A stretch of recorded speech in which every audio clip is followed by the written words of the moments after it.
is simply a visual way of organizing and analyzing data. Think about it this way. Every activity happening inside HubSpot creates data. For example, when you come to contacts, you see that new contacts are being added. For some people that use forms to collect data of leads, whenever a form on the website has been filled out by a lead or a client, it syncs in a new contact get created in the HubSpot so long as the form is connected in HubSpot. Now, deals are being created out of these leads, emails are being opened, calls are being logged, forms are being submitted, tickets are being closed. All of these activities generate information. So what does a report do? A report helps you to turn that raw information into something meaningful. Instead of looking at thousands of records manually, report summarizes the data into charts, tables, graphs, metrics, and trends. This will help business answer questions like how many leads did we generate this month? Which sales rep closed the most deals? What marketing campaign performed best? How fast is customer support responding? Are we growing or declining? So report helps businesses to make smarter decisions using data instead of guesswork. And honestly, reporting is one of the most important parts of using any CRM, be it HubSpot, Salesforce, Zendesk, Freshdesk, and what have you. Now, why is reporting important?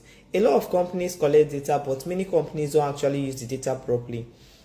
Reporting helps businesses measure performance, track goals, identify problems, improve strategies, predict future outcomes. For example, imagine a marketing team sent 5 marketing email campaign. Without reports, they won't know which emails got the most open, which campaigns generated leads, which subject line performed best. But with reports, they can see all of that immediately. Let me give you another example. When a sales manager can use a report to see the total revenue, the sales pipeline value, the conversion rate, and the top performing reps. So customer service teams can also use this report to track ticket response time, customer satisfaction, and resolution speed. So reporting helps every department. Now, reporting inside HubSpot are mainly found in the reporting section or under the dashboard or analytics tool. So let's just go inside HubSpot and create a report and then practicalize what we have talked about, and also create different types of reports. For the different types of report in HubSpot, we have the single object report, and then we have the custom report builder. We also have things like attribution reports that helps businesses understand the marketing activities that contributed to conversion or revenue increase, and we have also the funnel reports that may look like the probably the qualified list, the opportunity, the customers, and how many people have entered each stage. We also have the journal report. We also have the web analytics report for website traffic, page view, bounce rate, and we also have the sales analytics report. But for this video, we are going to be looking at the basic reports that we use every day. And mostly when we will start looking at attribution report and funnel reports when we have requests to make videos or we have special use cases to build off on that. So for this video, we are going to be creating the single object report and the custom report builder, which crosses across multiple objects. So let's go into HubSpot and get started. So from here, we are going to scroll down on the left side, and when you get to this 3-bar, you will see it has the reporting instrument or reporting tools.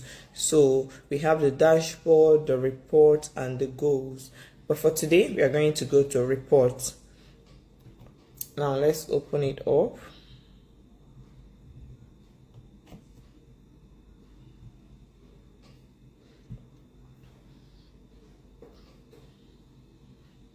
So this is our report. As I've told you before, we have our marketing analytics, we have our commerce, and we have our dashboard here. But let's just try and create a simple single object report. So when you click on create at the top of the page by the right corner, you're going to click on create reports, and it redirects you to the report Canva. So we have our different types of reports here. We have the custom report, the single object report, the funnel report. So I want to start with the single object report. Now when you select the type of report you want to work on, you're going to click on next, and then just have to minimize my screen a little, and then it prompts you to selecting the object that you want to create this report off on. So we have different objects here. We have the calls, the cards, the company, the leads. All these are standard objects that HubSpot has created. So we're going to be using the contact as our object, and we click on next. And you can always go back to change the object you've selected if you do not want to use the object anymore. You made a mistake while selecting your object type. So we have on the left side the properties. The properties are just fields that hold data inside the contact object. So all the fields that you're seeing in your contact object, right from the object, you're going to see it while building your report, and this is what you want to extract data or summarize data off on. So I'm not going to be using so I'm going to add more properties by clicking on manage properties.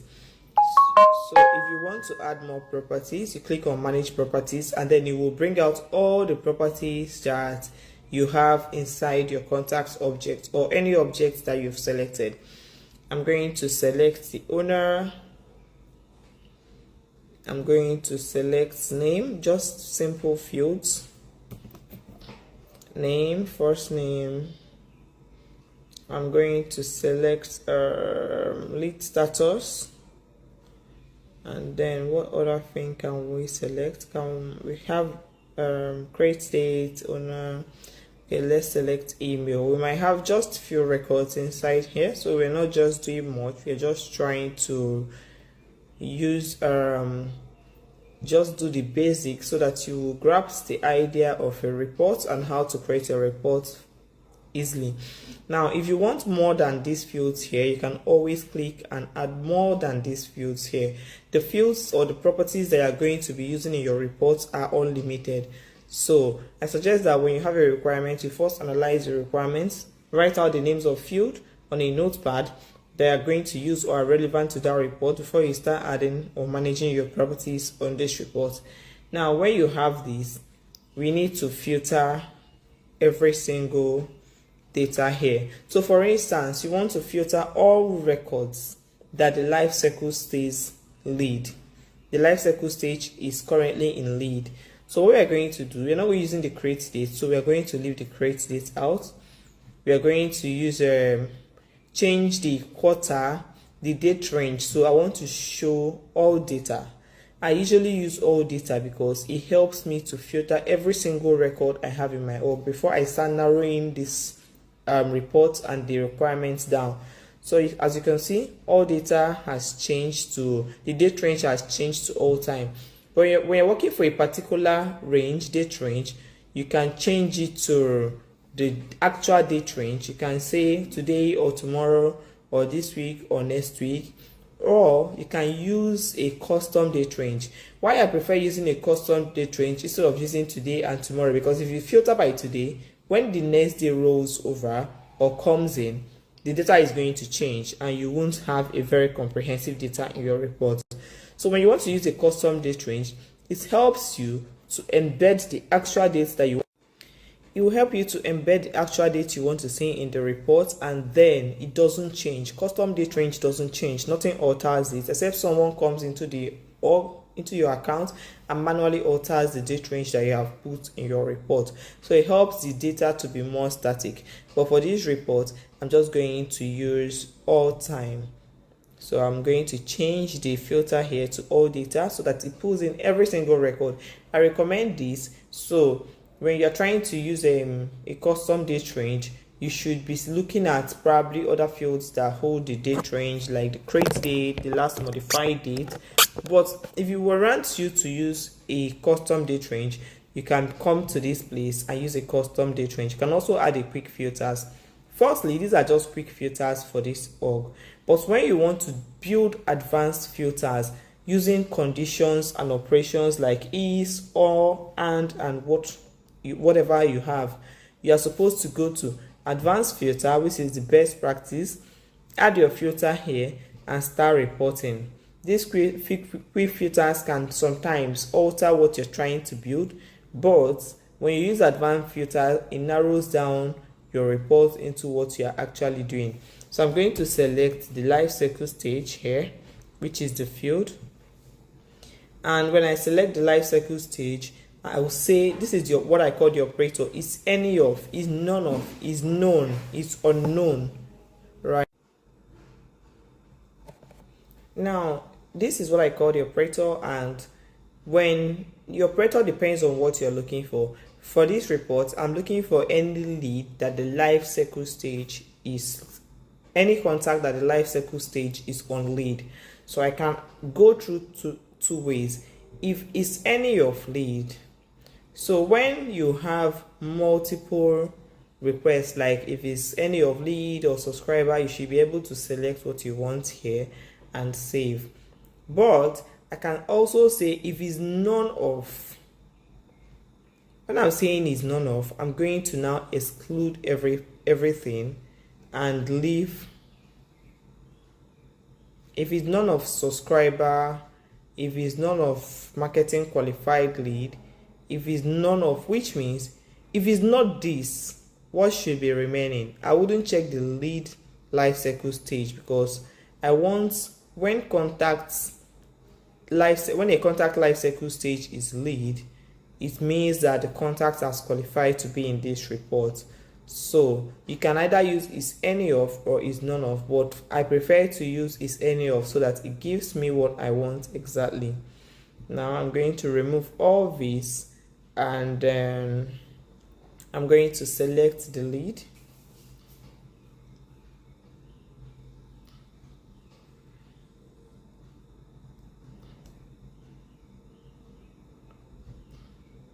So this is my filter here, and you can also add multiple filters. You can even say or, when you mean if the life cycle stage is also, let me not use life cycle stage, let me just use first name. So it doesn't matter here if it has a life cycle stage, so long as the first name is known. That means if a contact has the first name and the first name is existing in HubSpot, the contact should sit here. So these two filters qualifies a contact to sit inside this report, and this is how to create a report. You can also add multiple filters, multiple properties here depending on what your requirements are, but this is how to build a simple single object report in HubSpot. Now this is not all. When you are done with the filter, you come over to the visualization and actually select how you want your data to look like. Let's see, we have the charts here, and then I'm going to select the vertical bar. So when I select the vertical bar, I'm supposed to select the display property, and I want to use life cycle stage, and I will measure it by the counts of contacts. So let's see what happens. Now you just drag and drop it here, and you see your data reflects or visualized on this report. So this is what we have here. You can change the color palette to pink, blue, yellow, whatever color palette that you want. This is the total of the contacts we have here, and you can also come here to display properties. When it says available property to display, you can manage the properties and add more properties. What happens with this is that when you click on this total lead, total contact sitting here, you are going to see the properties you have selected displayed here, so that when you want to export your report, these properties are what is going to be exported for you. So if you have your other fields that you want to export alongside the report, because the report is a good tool that you can use to export data, filter data, and export data with. So you can come here to manage your properties and add more properties here. This is how your data has been visualized. This is your advanced filters, and then we have the life cycle stage, the name of lead, and the first name is known. So we have just 2 data here. You can also work on the display options. You can decide to remove the total, you can decide to remove the label, you can decide to sort by anything you want to sort by, but since we are already measuring by count of contacts, there is no need sorting this report. So before you save your report, which is the final step, I will always say you should give your report a name. So let me say, naming convention, as I've always said, is a very good way to know a professional admin. Now when you want to name this report, I expect you to name the report in such a way that once a person looks at the name, the person grabs a bit or a little insight into what type of data is sitting in this report. So I can go ahead to call this contacts at lead.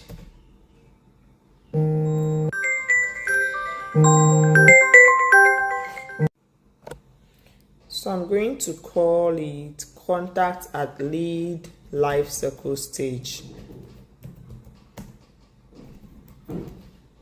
And this is it. So I'm going to save my report. You're going to select a tag if you want to, and then you can just, this is the AI generated description. You can erase this description yourself and describe it the way you want it, or then you can add to an existing dashboard if you have one, and or you can create a new dashboard, or you can just leave the report as it is, depending on what your requirement is at. So I'm going to save, click on next, and then it prompts me to managing the access level on this report. If you want this report to be private to yourself, so only you have access to this report, you should be able to select the first option here. If you want everyone to view and edit, you should be able to select. If you want everyone to just view, which I prefer, you should be able to select view only. And then if this report is for specific team and users, probably the marketing team, people that are under the marketing team group, or presets or sales team, you should be able to select the last option and then select the actual team that you want to. When you select only specific users and team and you click on next, it will prompt you to select the team. But for now, we don't have any team here, neither do we have multiple users. So I'm just the only user here. So I'm going to go back and select everyone and then select view only. This is the best practice so that people do not manipulate your report, except you're given the strict requirement that people should be able to edit your report. So we are going to save onto this, and that is how to create the single object report in HubSpot. So the next one we are going to go to is the custom report, which cuts across multiple objects. Let's just get started. We're done with this report, and then I'm going to just exit. And if you have any question at this point, please pop in your question in the comment section. Let's go over to the custom report. So same way that we came to the report to start creating the single object report is same way we're going to navigate to reports and then start creating the custom object report. I'm going to just take you through that step again. Now when you come to this three bar, you're going to navigate to reporting, and then you go to reports and it takes you to this page. Then you can come over to create, and we click on create report, and when we click on create report, it brings you to selecting the type of report you want to create. So previously we have created a single object report, but now we are going to be creating the custom report. So I'm selecting this now, and I'm going to click on next. So when you select this, you should be able to before you select the custom object report, one of the major reasons or the primary reason why people build custom object reports is that it cuts across multiple objects. You can select more than 3 objects for this report and choose data or sync or filter data across the 3 reports. So the primary data source is contact here, and you can change it to any other object you want. But I'm going to leave it as contacts, and then I can actually add more data sources. So I'm going to click on add more data sources.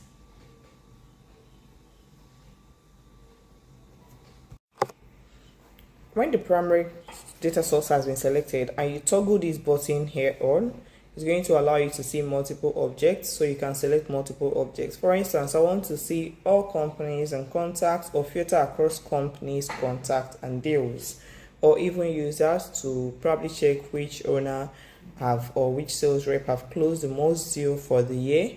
I'm going to select all the objects that I want here, and then I will click on next.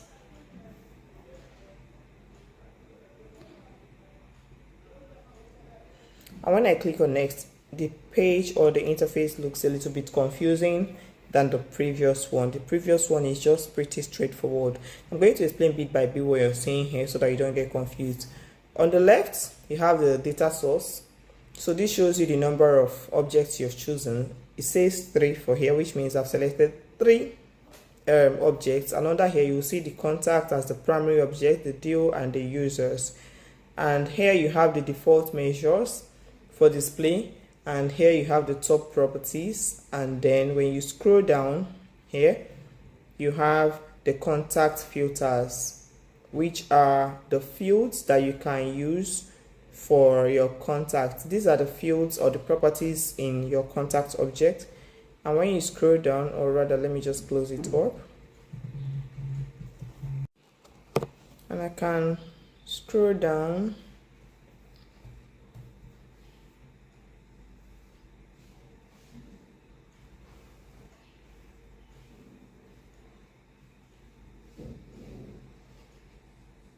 When I scroll down, I'm going to see, I'm supposed to be seeing the deal. Okay, when you click on the object you want, you're going to see the deal properties here. And when you click on the users, you're going to see the users properties. So let me go back to the default, which is the contact. So this is just what this entails. These are the filters, the properties, and the fields that you're going to be using in your report. And then on the center, you have configure, which is same thing as visualization. So in the single object report, we have visualization as where you show your graph and your chart that displays your metrics and what you have built or what you're filtered on. And then we have the filter. The filter is where you now narrow down your search to say, if this is this, sit in this report, or if this is not this, exclude this from this report. So first we have the operator, which is all of the filters below. And the operators can be any of the filters or the custom filter rules. Now, when you mean all of the filters, it means that all the fields that you have here or you have selected here should sit or should be what a contact or a deal or a user should have to be qualified to sit in this report. But when you are using the operator of any of the filters below, it means that you're using or. So if this is it or this is this, it should qualify to sit in this report.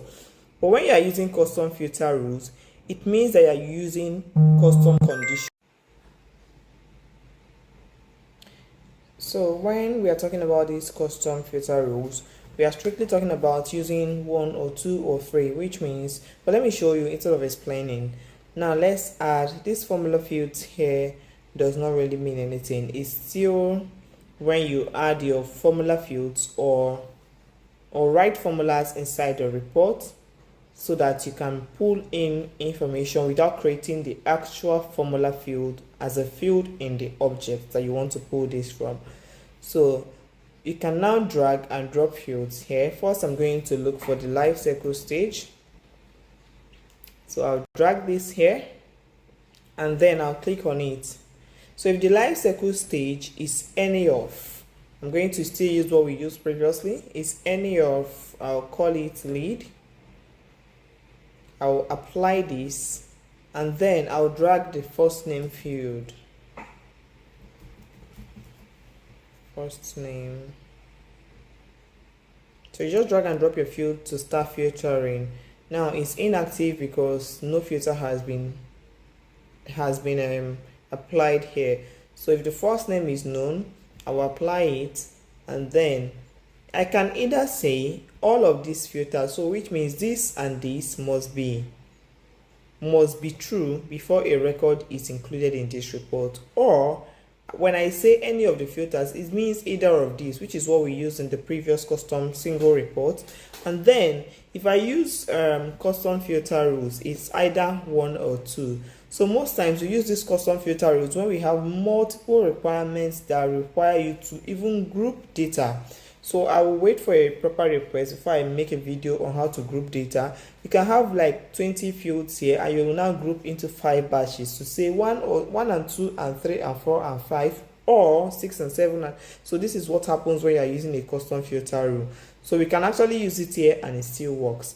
And then or configuring or filtering your fields and your requirements. What next to do is to come to configure and then visualize your data. So first I'm going to find the lifecycle stage to use it for visualization. So the lifecycle stage here, and then I will go back to count because I want to count.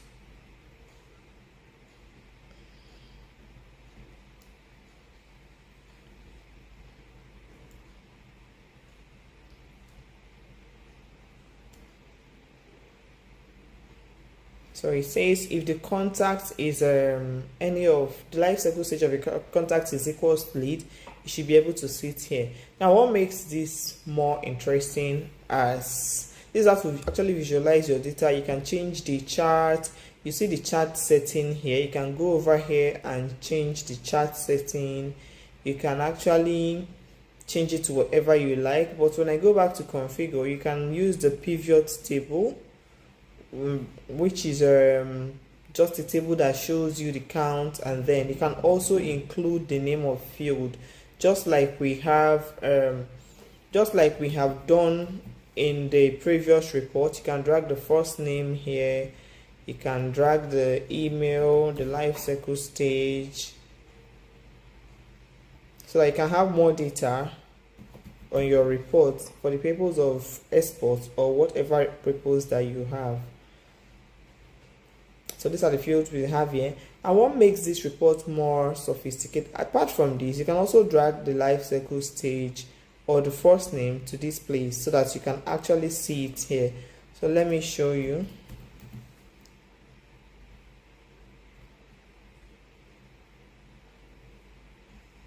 So you see, it's breaking it down in columns by the first name. So Brian has 1 lead, Maria has 1 lead, and then the total is 2, and the life cycle of both lead is life cycle stage is lead. So when you come to contact that the life cycle stage is subscriber, you're going to have subscriber under here, and it's also going to tell you that a particular or a certain name under here falls under the subscriber column.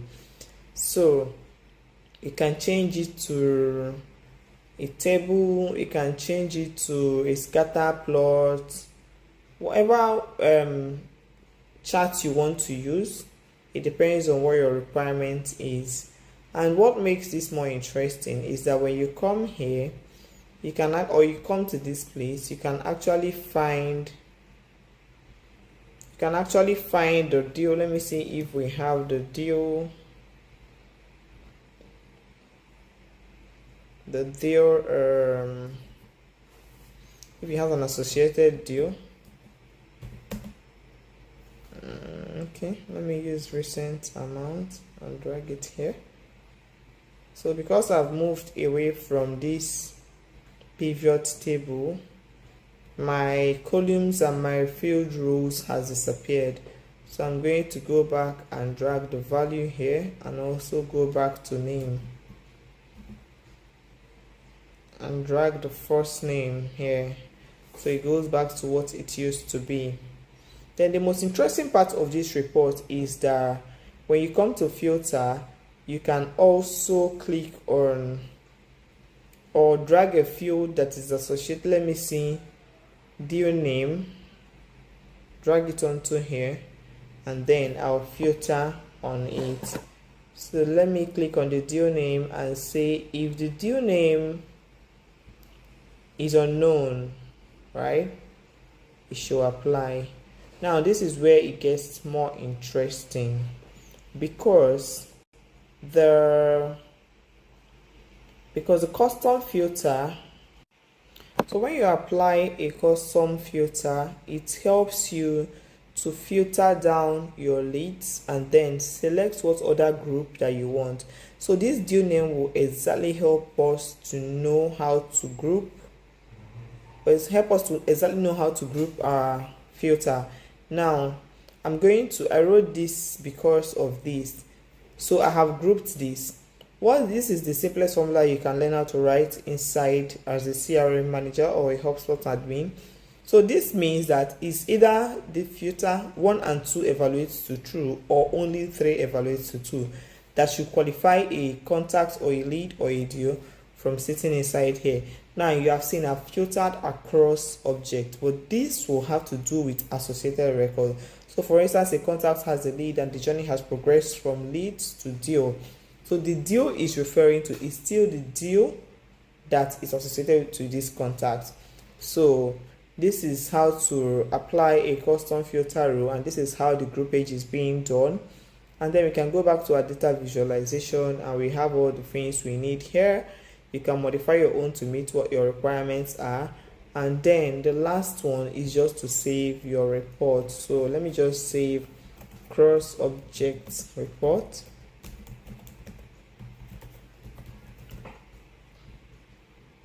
And we save this report. This is just how to save your reports, in how to create your custom object reports and work on your reports and build your requirements. If you have any question, please ask me, send a message. You can reach out to me on my email, which is on my bio, and we can always work things out according to your requirement. So see you in my next session, and thank you so much.